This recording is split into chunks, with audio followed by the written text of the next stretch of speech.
Hello ವೀಕ್ಷಕರೇ, ಎಲ್ಲರಿಗೂ ನಮಸ್ಕಾರ. ವೀಕ್ಷಕರೇ, ಮತ್ತೊಂದು ಹೊಸ ಅಪ್ಡೇಟ್ನಲ್ಲಿ ಎಲ್ಲರಿಗೂ ಸ್ವಾಗತ. ಸ್ನೇಹಿತರೆ, ಕೇಂದ್ರ ಸರ್ಕಾರಿ ನೌಕರರಿಗೆ ಮತ್ತೊಂದು ಸಿಹಿ ಸುದ್ದಿ. ಪಿಂಚಣಿಗೆ 9 ಅರ್ಜಿಗಳ ಬದಲಿಗೆ ಒಂದೇ ಅರ್ಜಿ. ಹೌದು ಸ್ನೇಹಿತರೆ, ಫಾರ್ಮ್ 6A. ಇದರ ಬಗ್ಗೆ ಮಾಹಿತಿ ಸಂಪೂರ್ಣವಾಗಿ ತಿಳಿಯೋಕ್ಕಿಂತ ಮುಂಚೆ ಇನ್ನು ನಮ್ಮ ಚಾನಲ್ಗೆ ಸಬ್ಸ್ಕ್ರೈಬ್ ಆಗಿಲ್ಲ ಅಂದರೆ ದಯವಿಟ್ಟು ಸಬ್ಸ್ಕ್ರೈಬ್ ಆಗಿ ಇದೇ ತರಹದ ಹೊಸ ಅಪ್ಡೇಟ್ಸ್ಗಳನ್ನು ಪಡೆಯಲು ಮತ್ತು ಇತರೆ ಸರ್ಕಾರಿ ಯೋಜನೆಗಳ ಬಗ್ಗೆ ಮಾಹಿತಿಯನ್ನು ಪಡೆಯಲು. ಸ್ನೇಹಿತರೆ, what is pension application form 6A? Application form 6A pension ಅರ್ಜಿ ಎಂದರೆ ಏನು? ಇದು ಹೇಗಿರುತ್ತೆ? ಯಾವ ರೀತಿಯಲ್ಲಿ ಈ ಕೆಲಸ ಮಾಡುತ್ತೆ?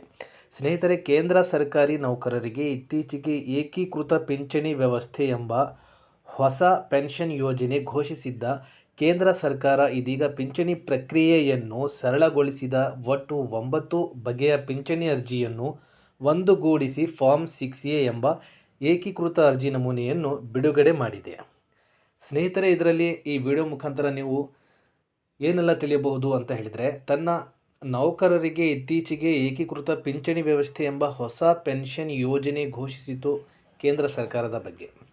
ಇದೀಗ ಪಿಂಚಣಿ ಪ್ರಕ್ರಿಯೆಯನ್ನು ಸರಳಗೊಳಿಸಿದ ಸಾರ್ವಜನಿಕ ಕುಂದುಕೊರತೆಗಳು ಮತ್ತು ಪಿಂಚಣಿಗಳ ಸಚಿವಾಲಯ ಇದರ ಬಗ್ಗೆ ಮಾಹಿತಿ ಪಡೆಯಬಹುದು ಮತ್ತು ಒಟ್ಟು 9 ಬಗೆಯ ಪಿಂಚಣಿ ಅರ್ಜಿಯನ್ನು ಒಂದುಗೂಡಿಸಿ ಫಾರ್ಮ್ 6A ಎಂಬ ಏಕೀಕೃತ ಅರ್ಜಿ ನಮೂನೆ ಬಿಡುಗಡೆ ಆದ ಇದರ ಬಗ್ಗೆ ಸಂಪೂರ್ಣವಾಗಿ ಮಾಹಿತಿ ತಿಳಿಯೋಣ.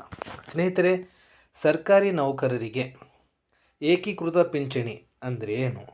ಒಟ್ಟು 9 ಬಗೆಯ ಪಿಂಚಣಿ ಅರ್ಜಿಯನ್ನು ಒಂದುಗೂಡಿಸಿ ಫಾರ್ಮ್ 6A ಎಂಬ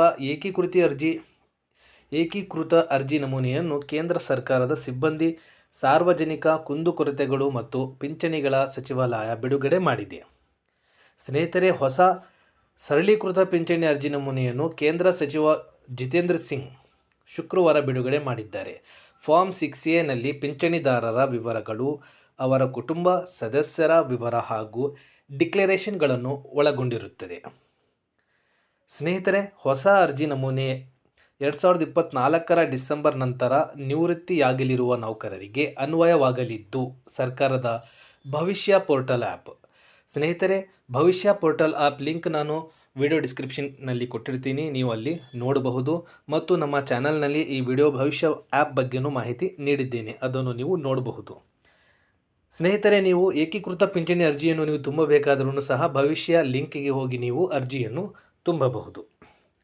ಜತೆಗೆ ಪಿಂಚಣಿ ಮತ್ತು ಪಿಂಚಣಿದಾರರ ಕಲ್ಯಾಣ ಇಲಾಖೆಯ ಭವಿಷ್ಯ ವೇದಿಕೆ ಜತೆ HRMS ವಿಲೀನಗೊಳಿಸಲಾಗಿದ್ದು, ಇದರ ಮೂಲಕ ನಿವೃತ್ತಿಯಾಗುವವರಿಗೆ ಅರ್ಜಿ ಸಲ್ಲಿಕೆ ಸುಗಮವಾಗಿ ಕೇವಲ ಒಂದು ಸಹಿ, ಆಧಾರ್ ಮೂಲಕ OTP ದೃಢೀಕರಣ ಮೂಲಕ ಪಿಂಚಣಿ ಅರ್ಜಿ ಸಲ್ಲಿಸಲು ಅನುಕೂಲವಾಗುವಂತೆ ಮಾಡಲಾಗಿದೆ ಎಂದು ಕೇಂದ್ರ ಸಚಿವ ಜಿತೇಂದ್ರ ಸಿಂಗ್ ಮಾಹಿತಿ ನೀಡಿದ್ದಾರೆ.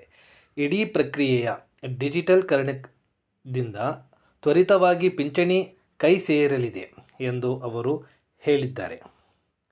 UPS ಈಗಾಗಲೇ ಕೇಂದ್ರ ಸರ್ಕಾರ ಉದ್ಯೋಗಿಗಳಿಗೆ ಖಚಿತ ಪಿಂಚಣಿ, ಕುಟುಂಬ ಪಿಂಚಣಿ ಮತ್ತು ಖಚಿತ ಕನಿಷ್ಠ ಪಿಂಚಣಿಯನ್ನು ನೀಡುವ ಏಕೀಕೃತ ಪಿಂಚಣಿ ವ್ಯವಸ್ಥೆಯನ್ನು UPS ಪ್ರಕಟಿಸಿದೆ. ಕಳೆದ ಶನಿವಾರ ಕೇಂದ್ರ ಸಚಿವ ಸಂಪುಟವು ಇದಕ್ಕೆ ಅನುಮೋದನೆ ನೀಡಿದ್ದು, ಹೊಸ ಪಿಂಚಣಿ ಯೋಜನೆಯನ್ನು ಆಯ್ಕೆ ಮಾಡಿಕೊಳ್ಳುವ ಕೇಂದ್ರ ಸರ್ಕಾರಿ ನೌಕರರ ಕುಟುಂಬಕ್ಕೂ ಪಿಂಚಣಿ ಸೌಲಭ್ಯ ದೊರೆಯಲಿದೆ.